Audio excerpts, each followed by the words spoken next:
നികുതി അടയ്ക്കുന്ന ഓരോ ഭാരതീയനും, പ്രത്യേകിച്ച് ശമ്പളക്കാരായ മധ്യവർഗ കുടുംബങ്ങൾ ദശാബ്ദങ്ങളായി കാത്തിരുന്ന ആ വലിയ മാറ്റം സംഭവിക്കാൻ പോവുകയാണ്. നമ്മുടെ വീടിന്റെ ബഡ്ജറ്റും രാജ്യത്തിന്റെ വളർച്ചയും തമ്മിൽ നേരിട്ട് ബന്ധിപ്പിക്കപ്പെടുന്ന ഒരു വിപ്ലവകരമായ പ്രഖ്യാപനം 2026 ഫെബ്രുവരി 1 ഭാരതത്തിന്റെ ധനമന്ത്രി നിർമ്മല സീതാരാമൻ നടത്താൻ പോകുന്നു എന്ന സൂചനകളാണ് പുറത്തു വരുന്നത്. ഇത് വെറുമൊരു നികുതി ഇളവല്ല, മറിച്ച് വികസിത ഭാരതം 2047 എന്ന ലക്ഷ്യത്തിലേക്കുള്ള മോദി സർക്കാരിന്റെ ഏറ്റവും കരുത്തുറ്റ ചുവടുവെപ്പാണ്. ഭാര്യയ്ക്കും ഭർത്താവിനും കൂടി ചേർന്ന് ഇനി ഒരൊറ്റ ടാക്സ് റിട്ടേൺ ഫയൽ ചെയ്യാൻ സാധിക്കും.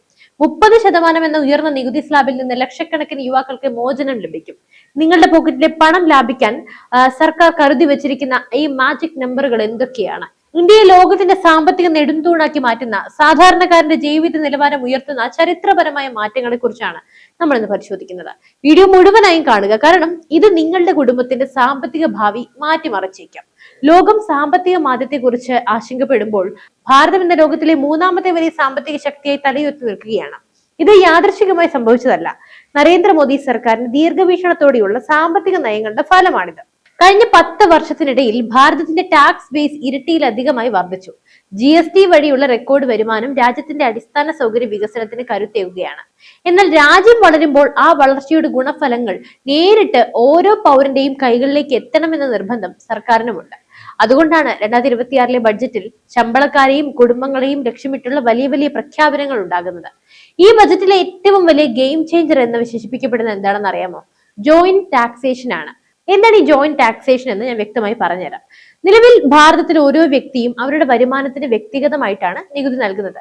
എന്നാൽ അമേരിക്ക, ജർമ്മനി തുടങ്ങിയ രാജ്യങ്ങളിലെ പോലെ ദമ്പതികൾക്ക് സംയുക്തമായി നികുതി റിട്ടേൺ ഫയൽ ചെയ്യാനുള്ള അവസരം വരികയാണ്. ഇതുകൊണ്ട് ആർക്കാണ് ഗുണം? Institute of chartered accountants of India നൽകിയ ഈ നിർദ്ദേശം നടപ്പിലാക്കിയാൽ അത് സ്ത്രീ ശാക്തീകരണത്തിന് പുതിയൊരു മാനമാണ് നൽകുക. ഉദാഹരണത്തിന്, ഒരു വീട്ടിൽ ഭർത്താവിന് 20 ലക്ഷം രൂപ ശമ്പളം ഉണ്ടെങ്കിൽ അദ്ദേഹം ഉയർന്ന ടാക്സ് സ്ലാബിലാണ് വരിക. എന്നാൽ ഭാര്യ വീട്ടമ്മയാണെങ്കിൽ അവരുടെ നികുതി ഇളവുകൾ ആർക്കും ഉപകാരപ്പെടാതെ പോവുകയാണ്. പുതിയ നിയമം ഇവിടെ വരുന്നതോടെ ഇവരെ ഒരു സാമ്പത്തിക യൂണിറ്റ് ആയിട്ട് കണക്കാക്കും. ഭർത്താവിന്റെ വരുമാനം ദമ്പതികൾക്കിടയിൽ വിഭജിക്കപ്പെട്ടതായി കണക്കാക്കാം. ഇതിലൂടെ ടാക്സ് സ്ലാബ് താഴുകയും കുടുംബത്തിന് വലിയൊരു തുക നികുതി ഇനത്തിൽ ലാഭിക്കാൻ സാധിക്കുകയും ചെയ്യും. ഇത് കുടുംബങ്ങളുടെ ഡിസ്പോസബിൾ ഇൻകം അഥവാ ചെലവാക്കാൻ കഴിയുന്ന വരുമാനം വർദ്ധിപ്പിക്കുകയാണ്. ഇത് മോദി സർക്കാർ വിഭാവനം ചെയ്യുന്ന മധ്യവർഗ ശാക്തീകരണത്തിന്റെ മികച്ച ഉദാഹരണങ്ങളിൽ ഒന്നാണ്. ഇന്ത്യൻ യുവാക്കൾ നേരിടുന്ന ഏറ്റവും വലിയ വെല്ലുവിളിയാണ് ബ്രാക്കറ്റ് കീപ്പ്.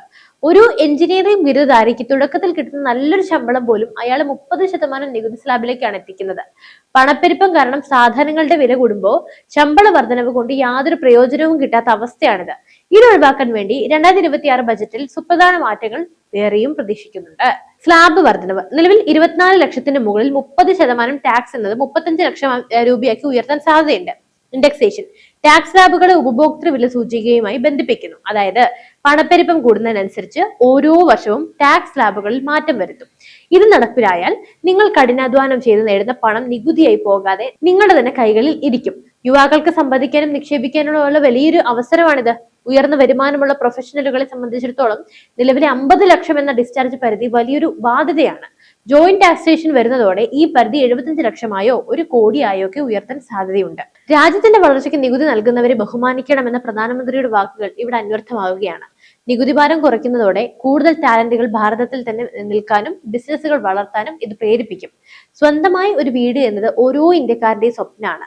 നിലവിൽ ഭവന വായ്പ പലിശയിൽ ലഭിക്കുന്ന 2 ലക്ഷം രൂപയുടെ കിഴിവ് ഇന്നത്തെ സാഹചര്യത്തിൽ തീർത്തും അപര്യാപ്തമാണ്. 2026 ബജറ്റിൽ ഈ പരിധി 3 ലക്ഷമായോ അതിലധികമായോ ഒക്കെ വർദ്ധിപ്പിക്കാൻ സാധ്യതയുണ്ട്. കൂടാതെ മെഡിക്കൽ ഇൻഷുറൻസ്, അതായത് വർദ്ധിച്ചു വരുന്ന ചികിത്സാ ചെലവൊക്കെ കണക്കിലെടുത്ത് സെക്ഷൻ 80D പ്രകാരമുള്ള ഇളവുകൾ വർദ്ധിപ്പിക്കും. സീനിയർ സിറ്റിസൺസിന് പെൻഷൻ വരുമാനത്തിന്റെ മേലുള്ള നികുതി ലഘൂകരിക്കുന്നതിന് നമ്മുടെ മുതിർന്ന പൗരന്മാർക്ക് വലിയ തണലുമാകും. നികുതി കുറയുമ്പോൾ സർക്കാർ വരുമാനം കുറയുകയല്ല ചെയ്യുന്നത് എന്ന് നിങ്ങൾ ചിന്തിച്ചേക്കാം. എന്നാൽ അവിടെയാണ് മോദി സർക്കാരിന്റെ സാമ്പത്തിക തന്ത്രം ഒളിഞ്ഞിരിക്കുന്നത്. ജനങ്ങളുടെ കയ്യിൽ കൂടുതൽ പണം എത്തുമ്പോൾ അവർ പുതിയ കാറുകൾ വാങ്ങും, വീട് പണിയും, ഇലക്ട്രോണിക്സ് ഉപകരണങ്ങളൊക്കെ വാങ്ങും. അതായത് അവരുടെ വാങ്ങൽ ശേഷി കൂടുകയാണ്. ഇത് വിപണിയിൽ ഡിമാൻഡ് നല്ലതുപോലെ വർദ്ധിപ്പിക്കും. തൽഫലമായി GST വരുമാനം വർദ്ധിക്കും. കമ്പനികൾ കൂടുതൽ ലാഭമുണ്ടാക്കുകയും പുതിയ തൊഴിലവസരങ്ങൾ സൃഷ്ടിക്കപ്പെടുകയും ചെയ്യും. ചുരുക്കി പറഞ്ഞ നികുതി ഇളവ് എന്നത് രാജ്യത്തിന്റെ വളർച്ചയ്ക്കുള്ള ഒരു ഇന്ധനമാണ്. നികുതി അടയ്ക്കുന്നത് ഒരു പേടി സ്വപ്നമായിരുന്ന കാലമൊക്കെ കഴിഞ്ഞു. ഫേസ്ലെസ് അസസ്മെന്റും AI അധിഷ്ഠിത സംവിധാനങ്ങളും ഒക്കെ വഴി ടാക്സ് സംവിധാനത്തെ മോദി സർക്കാർ സുതാര്യമാക്കുകയാണ്. നിയമപരമായ തർക്കങ്ങളൊക്കെ കുറയ്ക്കാനും കൃത്യമായി നികുതി അടയ്ക്കുന്നവരെ ബഹുമാനിക്കാനുമാണ് സർക്കാർ ഇപ്പോൾ ശ്രമിക്കുന്നത്. 2026 ലോകത്തിലെ ഏറ്റവും ലളിതവും കാര്യക്ഷമവുമായ ടാക്സ് സിസ്റ്റങ്ങളിൽ ഒന്നായി ഭാരതത്തിന്റേത് മാറും. ഭാരതം ഇന്ന് വെറുമൊരു വിപണിയല്ല, മറിച്ച് ലോകത്തിന്റെ സാമ്പത്തിക നായകനാണ്. 2026 ബജറ്റ് കേവലം അക്കങ്ങളുടെ കളി മാത്രമല്ല, മറിച്ച് 140 കോടി ജനങ്ങളുടെ സ്വപ്നങ്ങൾക്ക് ചിറക് നൽകാനുള്ള പദ്ധതിയാണ്. നികുതി കുറയുന്നതും ജോയിന്റ് ടാക്സേഷൻ പോലെയുള്ള പുതിയ രീതികൾ വരുന്നതും സാധാരണക്കാരന്റെ പോക്കറ്റിൽ കൂടുതൽ പണം ഉറപ്പാക്കും. നമ്മുടെ രാജ്യം വികസിത ഭാരതം എന്ന ലക്ഷ്യത്തിലേക്ക് കുതിക്കുമ്പോൾ പൗരന്മാരായ നമ്മളെ ഓരോരുത്തരെയും കരുത്തരാക്കുക എന്നതാണ് സർക്കാരിന്റെ ഏക ലക്ഷ്യം. അപ്പോൾ ഇത്രയും നേരം നമ്മൾ പറഞ്ഞ നികുതി ഇളവുകളും സ്ലാബ് പരിഷ്കാരങ്ങളൊക്കെ വെറും ഒരു കണക്ക് പുസ്തകത്തിലെ മാറ്റങ്ങളായി കാണരുത്, മറിച്ച് ഓരോ ഭാരതീയനും ഇനി ലക്ഷങ്ങൾ സമ്പാദിക്കാനുള്ള ഒരു സുവർണ അവസരമാണ്. അപ്പോൾ എങ്ങനെയാണ് ഒരു സാധാരണക്കാരൻ ഈ മാറ്റത്തിലൂടെ ലക്ഷപ്രഭു ആകുന്നത് എന്നുകൂടി നമുക്ക് നോക്കാം. ഇതുവരെ നമ്മുടെ കഠിനാധ്വാനത്തിന്റെ വലിയൊരു പങ്കും നികുതിയായി സർചാർജ് ആയി പോയിരുന്നു, അല്ലെ? എന്നാൽ 2026 ബജറ്റ് വിഭാവനം ചെയ്യുന്ന ജോയിന്റ് ടാക്സേഷൻ നടപ്പിലാക്കുന്നതോടെ ഒരു ശരാശരി കുടുംബത്തിന് വർഷം തോറും 1.5 ലക്ഷം രൂപ മുതൽ 3 ലക്ഷം രൂപ വരെ നികുതി ഇനത്തിൽ മാത്രം ലാഭിക്കാൻ സാധിക്കുമെന്നാണ് സാമ്പത്തിക വിദഗ്ധരുടെ കണക്കുകൂട്ടൽ.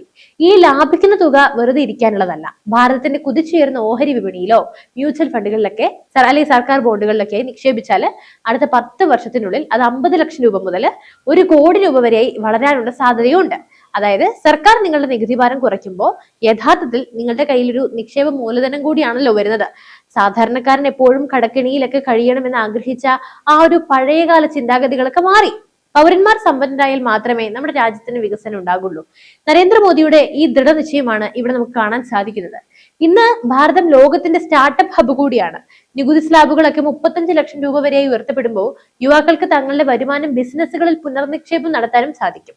ഇത് കോർപ്പറേറ്റ് തലത്തിൽ മാത്രമല്ല, ഗ്രാമങ്ങളിലെ ചെറുകിട സംരംഭങ്ങൾക്കും വലിയ ഊർജ്ജമാകും. ഭവന വായ്പ പലിശയിലെ ഇളവുകൾ വർദ്ധിപ്പിക്കുന്നത് വഴി വാടകയ്ക്ക് നൽകുന്ന പണം ലഭിച്ച് സ്വന്തം ആസ്തി കെട്ടിപ്പടുക്കാൻ ഓരോ കുടുംബത്തിന് സാധിക്കും. ഭാരതത്തിന്റെ സമ്പദ് വ്യവസ്ഥ ഇന്നൊരു റോക്കറ്റ് പോലെ കുതിക്കുകയാണ്. ഈ കുതിപ്പിൽ നികുതിദായകർക്ക് അർഹമായ പരിഗണന നൽകുന്നതിലൂടെ നികുതി അടയ്ക്കുന്നത് ഒരു ശിക്ഷയല്ല, മറിച്ച് അഭിമാനകരമായിട്ടൊരു നിക്ഷേപമായി മാറുകയാണ്. ലക്ഷങ്ങൾ സമ്പാദിക്കാനും സാമ്പത്തിക സ്വാതന്ത്ര്യം നേടാനുമുള്ള ഈ ഒരു അവസരം നമ്മൾ കൃത്യമായി വിനിയോഗിക്കണം. ഓർക്കുക, വികസിത ഭാരതം എന്നാൽ വികസിതരായ പൗരന്മാരുടെ കൂട്ടായ്മയാണ്. 2026 വിപ്ലവകരമായ ബജറ്റ് പ്രഖ്യാപനത്തിലൂടെ ഓരോ സാധാരണക്കാരനെയും ബാങ്ക് ബാലൻസ് വർദ്ധിപ്പിക്കാനും അവരെ ആത്മനിർഭരാക്കാനുമുള്ള വലിയൊരു പദ്ധതിയാണ് തെളിയുന്നത്. അപ്പോൾ ലക്ഷങ്ങൾ സ്വപ്നം കാണുന്ന ഓരോ ഭാരതീയനും ഇനി ഇത് യാഥാർത്ഥ്യമായിരിക്കും. എന്തായാലും ഈ ഒരു ബജറ്റിനെ കുറിച്ചുള്ള നിങ്ങളുടെ പ്രതീക്ഷകളും നിങ്ങളുടെ അഭിപ്രായങ്ങളും തീർച്ചയായും കമന്റ് ചെയ്യൂ. മറ്റൊരു വാർത്തയും വിഷയമായി വീണ്ടും എത്തുവരെ നന്ദി.